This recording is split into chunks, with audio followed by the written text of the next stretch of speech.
Yo, what's good my handsomes? Number 1 year 6 BO4 unemployed grinder here. In today's video we're going to be taking like 5 things that you don't know about Black Ops 4. If you do learn something new or you find something very interesting, obviously like, sub and share to everybody you know. You already know we're going crazy this summer. My Maddox is ready. I just wonder if theirs is. If you want to see more content like this, obviously tell me. I got quite a plethora of things I could show you within Black Ops 4 as I'm the Black Ops 4 wizard. But anyway, let's get straight into it. Most BO4 Year 6 grinders have already played this map, obviously it is Seaside, but what many do not know, which is quite an exclusive piece of knowledge, gatekept by the hide and seek community, is there is actually a hidden spot outside the map you can go to. If you want to go enter this outer bound spot, make your way to the northwest side of Seaside right here. You're going to see this edge of the map little thing with some signs. Right here is where it is on the map. And we're going to be aiming to go for in between these rocks right there. You're going to go full off right here. And you're going to hit there and instantly prone when you hit the floor. There is an invisible floor here which will prevent you from falling off the map. And as long as you stay generally within this region, you're completely fine. You can move around a bit prone, but don't move too far, otherwise you will actually fall off the map. You can use this spot for infected or any other party modes. If you want to use it for side hide and seek, that can also work.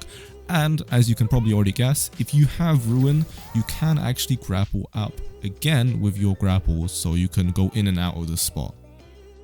Next up, we got a less significant in-game mechanic which has to do with this rampart right here.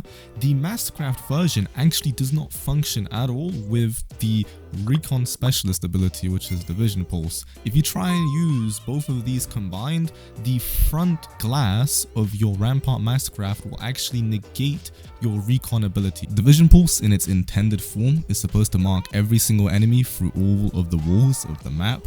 Now, this is how it works with every single weapon. However, in this particular case, the glass of the rampart will get rid of this effect, so the red you're supposed to see on the enemy, it will be completely blank. What this means is every single enemy you're going to look at will no longer be visible to you because everything around you is black and white. So you basically get screwed. Most people don't know about this because it's such a one-off thing. However, it is pretty interesting to see the difference between both the default and the Mastercraft. I was going to say Maddox, but the Rampart. Now for the third thing on this list, we're going to have to head over to zombies. As you can see with my keyboard and mouse and my Zim Apex, it's ready. We're over here on Dead of the Night, the greatest map of all time. No cap, on guard. Anyone who wants to disagree to that, Maddox only, mid-map only, please. What most people don't realize is there's actually Blundel's grave on this map. If you head over to Middle Mausoleum and look on the top right gravestone engraving or whatever this shit is, I don't know if they put ashes in there or something, you'll actually see this written, Jason Blundell or whatever the initials, and it will say death by misadventure.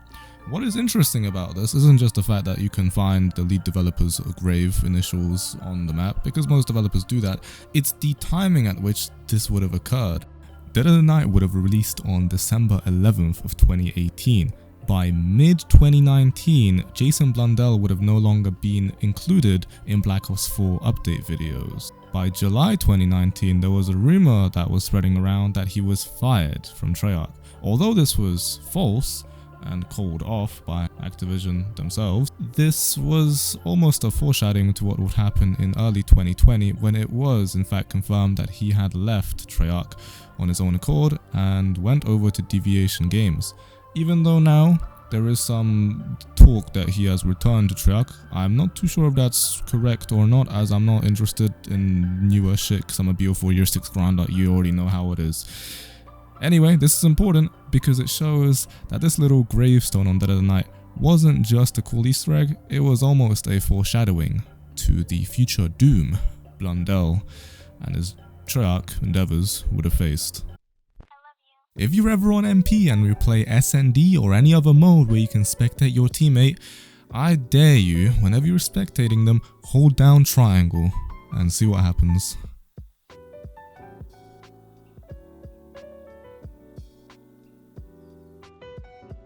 Out of all the weapons in Black Ops 4, which there are about like 40 of them or so, if you're counting some special ones from different modes, the number is actually higher. However, out of all of them, every single one of them has a commonality within the recoil pattern in which all of them are basically just lines which go upwards or sometimes horizontally. However, one of these guns out of all of these many has a cool thing about it that you definitely don't know about and have not paid attention to. The Vendetta, or if you're looking at it from the real life name, the Mini 14, actually has an interesting recoil pattern where if you pay attention to it, what do you see it shoot out? It actually shoots out V's. You might be thinking, what does that do? That makes, it is what it is, and it's just it's a V shape. But if you pay attention to the name of the Vendetta, which has been chosen inherently as a Vendetta rather than the Mini 14, whether it be for licensing issues or other reasons, which I'll mention in soon, you will actually realize this is a callback to the movie called V for Vendetta. If you haven't watched it, it's basically about this vigilante grinder who goes around and like slashes V's everywhere as his insignia, which is basically where this Easter egg comes from, because wherever you shoot your Vendetta, you are putting down the insignia of V as V for Vendetta. Obviously, the movie title. Again, I have to explain this a bit more in depth because I understand some of my viewers are a bit, their brains are being fried by my mattocks, so I gotta explain it in depth so they get it. For the people who are too young to recognize this movie, you'll definitely recognize the media portrayal that's actually been taken away from it, which is obviously the anonymous mask. You'll be maybe more familiar with that. That came from this movie. There is also a sinister interpretation that can be found through this Easter egg and this knock to the movie itself. If you look at when the Vendetta was supposed to be released, which was Operation Grand Heist, and when it did actually release, which was Spectre Rising, you can draw up a few interesting coincidences that I should mention here, although they may be a bit far off. At the time of Grand Heist, a few developments would have occurred within the relation of Treyarch and Activision, and even Treyarch and Black Ops 4 itself. At this point in time, Spectre Rising had released and the Year 2 content plan for Chaos Story had been scrapped. We know this obviously because Alpha Omega released in the next operation after, rather than the continuation of Chaos as was intended. What was originally supposed to happen was we would have had a Chaos Story Year 1 and then Aether Story continuation Year 2. That did not happen. Also, another thing that should be mentioned, Spectre Rising introduced one of the most money-hungry periods of BO4 monetization history, completely revamping the way black markets worked by inflating the prices of everything by adding in supply drops again, which came at huge community backlash, and it was also one of the least content build operations of all time in Black Ops 4 update history.